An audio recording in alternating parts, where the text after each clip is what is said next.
My wife laughed. "Ha, this is my second family now." While I stood there heartbroken, I said, "Congratulations." When her second family discovered she'd been married to both of us simultaneously, second place came with federal charges. I, 41 male, discovered my wife Claire, 39, has been living a complete double life for the past 4 years. We've been married for 11 years total. It started 3 months ago when Claire's phone died and she asked to use mine to call her work friend about covering her shift. She's a pharmaceutical sales rep, travels a lot for work, or so I thought. She dialed the number from memory, but forgot to close the recent calls afterward. The contact showed up as Tristan, husband, with a heart emoji. My stomach dropped. I checked her social media from my account. Nothing suspicious. But then I remembered she'd mentioned making a LinkedIn for networking a few years back. I searched for her there. 2 profiles. Claire Morrison, her maiden name, and Claire Fitzgerald, my last name. The Morrison profile listed her as regional sales director, living in a city 4 hours away. Relation status married. The profile picture, her in a wedding dress I'd never seen, standing next to a man who wasn't me. I did some digging. Tristan Morrison exists. He owns a construction company. They have a house together, found the property records online. The deed was signed 2 months after our 7th anniversary. But here's the kicker. We have 2 kids together, Lily 9 and Jacob 7. I'm a teacher, summer's off, so I'm with them constantly when school's out. How the hell was she managing another whole family? I hired a PI. Yeah, sounds dramatic, but I needed proof before confronting her. What he found was insane.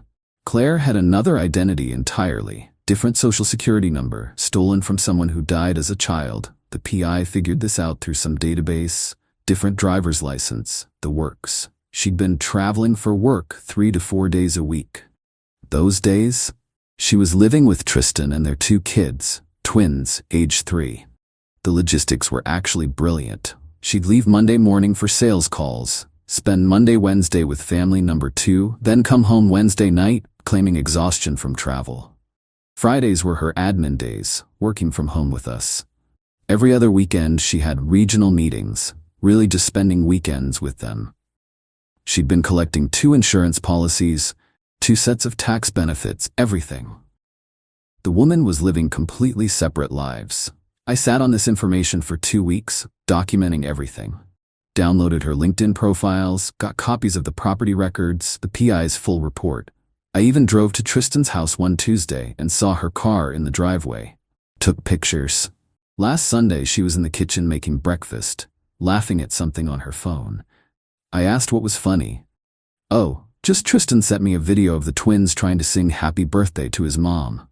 They're at that age where everything's hilarious." She said it so casually, like she hadn't just admitted to her actual husband that she had another family. "Who's Tristan?" I asked, playing dumb. She froze for half a second, then recovered. "Work colleague. His kids are adorable." "Can I see?" She clutched her phone. "Oh, it's nothing interesting." "Claire, who's Tristan?" Her face went through about 10 emotions. Then she did something I'll never forget. She laughed. Actually laughed. "Ha ha, well, guess the cat's out of the bag. This is my second family now." Just said it, like she was revealing she'd bought a new car or something. "Your second family?" "Oh, don't be so dramatic, Brett. Lots of people have complicated situations." "Complicated? You're married to another man." "Technically, that marriage isn't fully legal since I used different documents." "So you committed identity theft and bigamy?" She rolled her eyes. "You're overreacting. I love both my families. I'm not abandoning anyone. I'm just expanded." "Expanded? Claire, this is a federal crime, multiple federal crimes. Only if someone reports it," she said, still smiling.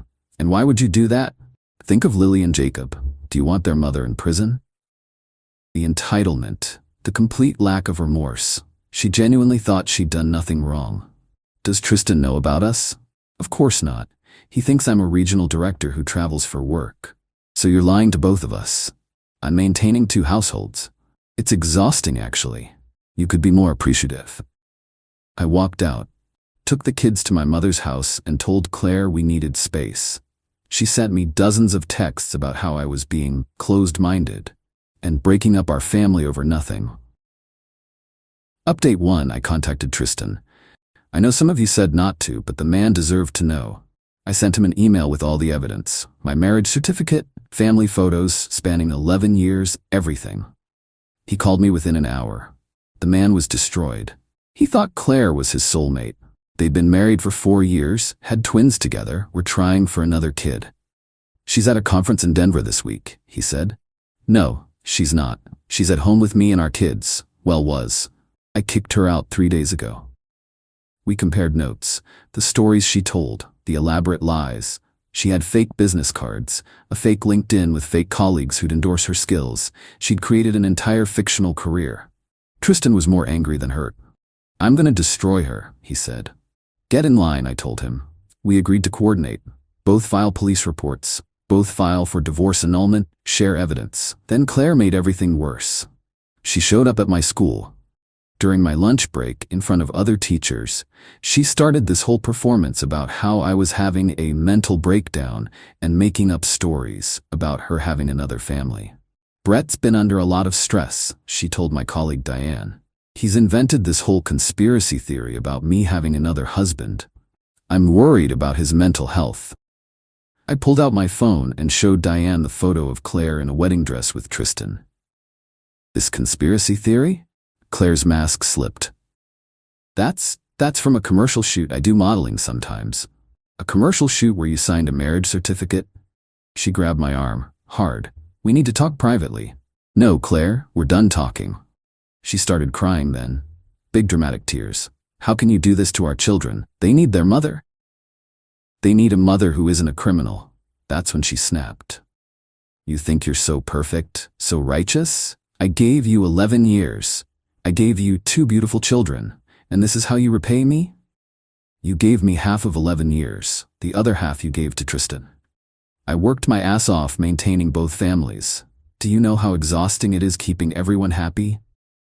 The other teachers were stunned. She'd basically just confessed in front of witnesses. I filed the police report that afternoon. Identity theft, bigamy, fraud. The detective's eyes got wider with each document I showed him. In 20 years, I've never seen anything quite like this, he said. Meanwhile, Tristan went nuclear. He didn't just file a report, he hired a forensic accountant. Turns out Claire had been using her fake identity to take out credit cards, loans, even a car lease, all in the fake name, but using Tristan's address. Update 2, Claire was arrested yesterday. The federal charges are no joke. Identity theft, wire fraud, mail fraud, bigamy, tax fraud. She filed taxes under both identities and about 6 other things I can't even pronounce. But before the arrest, she tried everything to wiggle out of it. First, she went to my mother. Showed up at her house with my kids, it was her weekend, crying about how I was destroying our family. My mom, bless her, recorded the whole conversation on her phone. Claire, I made mistakes, but I never stopped loving Brett and the kids. You married another man. That's just paperwork. The heart wants what the heart wants. The law wants what the law wants too, dear. Then she tried Tristan's family. His sister called me, said Claire showed up at her job, begging her to convince Tristan to drop the charges. Said she was pregnant with his child and needed support. Plot twist, she wasn't pregnant. Tristan had gotten a vasectomy after the twins. She didn't know because she'd missed that business trip when he had it done. The arrest happened at Tristan's house. She'd gone there to pick up her things, supervised by police, but there was already a warrant. They cuffed her in the driveway. Tristan sent me the doorbell camera footage. She was screaming about how we were jealous and couldn't handle a strong woman living life on her terms. Her lawyer contacted mine. They wanted to make a deal. If I dropped the charges and convinced Tristan to do the same, she'd give me full custody and walk away. My lawyer laughed. She's facing 20+ years in federal prison. She doesn't have bargaining power here. The FBI got involved because the identity theft crossed state lines. They found more than we knew. Claire had 3 other partial identities she was building. Credit cards, apartment applications, even a dating profile on some sugar daddy website. Her parents bailed her out, a $100,000 bond. They put up their house. Then she did the stupidest thing possible. She went on Facebook Live. For 18 minutes, she ranted about how society forces women to fragment themselves and how she was a pioneer of modern relationships. She said monogamy was a patriarchal prison and she was being persecuted for loving too much. She literally admitted to everything, on camera, publicly. The prosecutor added witness tampering charges when she mentioned me and Tristan by name and said we were weak men who couldn't appreciate her gift. Her bail was revoked. She's been in jail for 3 days now. Final update: Claire took a plea deal. 8 years in federal prison, possibility of parole in 5. She had to forfeit all assets obtained through fraud, about $200,000 worth. Both marriages were annulled. She lost all parental rights. The sentencing was something else.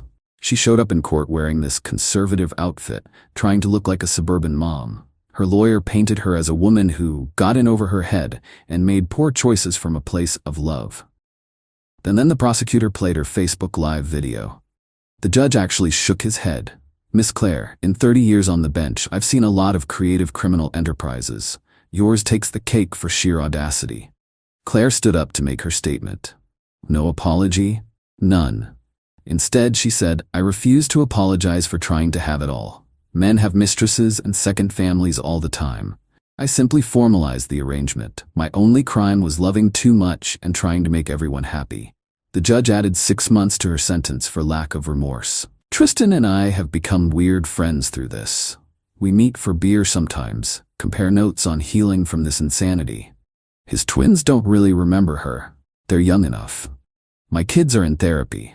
They're angry and confused, but the therapist says they're resilient." Claire's parents wrote me a letter apologizing. Apparently, this isn't the first time she's done something like this.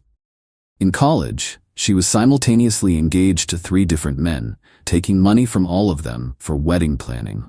Her parents paid them back and hushed it up. The prosecution found 2 more victims from her past. Men she dated and scammed. One she convinced to put her through nursing school. She was never enrolled. Another she borrowed $30,000 from for her mother's cancer treatment. Her mother never had cancer. She's being sued civilly by 4 different credit card companies, 2 banks, and the woman whose identity she stole, who's still alive, just living abroad. The PI was wrong about that part. Last week, I got a letter from her in prison.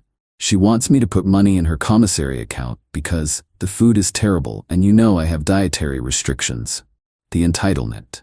Even facing 8 years in federal prison, she thinks I owe her something. I didn't respond. Tristan got one too. He framed his and hung it in his garage as a reminder to trust his gut in future relationships. My kids are doing better. They see Claire's imprisonment as consequence for lying, which, yeah, accurate. My daughter asked if mommy was sorry. I told her that some people don't know how to be sorry. They only know how to be caught. I'm dating again, very casually. I joke that my standard first date question is now, so any other families I should know about? But honestly, Claire taught me something valuable. When someone shows you who they are through their actions, believe them. Don't wait for words. She showed me who she was that Sunday morning when she laughed about her second family. No shame, no remorse, just amusement at being caught. That wasn't a mistake or poor judgment. That was her character. Tristan's rebuilding too. His business actually grew because of the publicity. Apparently, people trust a contractor who's been publicly scammed. Shows he's honest. Silver lining, I guess. Claire's next parole hearing is in 5 years. Neither Tristan nor I plan to attend. We've moved on. She's just a cautionary tale now, a wild story we tell at parties. The second family she was so proud of, we're both free of her. Turns out first place and second place both win when the competition is a federal crime. Edit. For those asking about the kids' relationship, my 2 have met Tristan's twins once, at a park. It was weird but okay. We're not forcing anything, just leaving the door open for the future. They're technically half-siblings after all. Not their fault. Their mom was a criminal mastermind wannabe.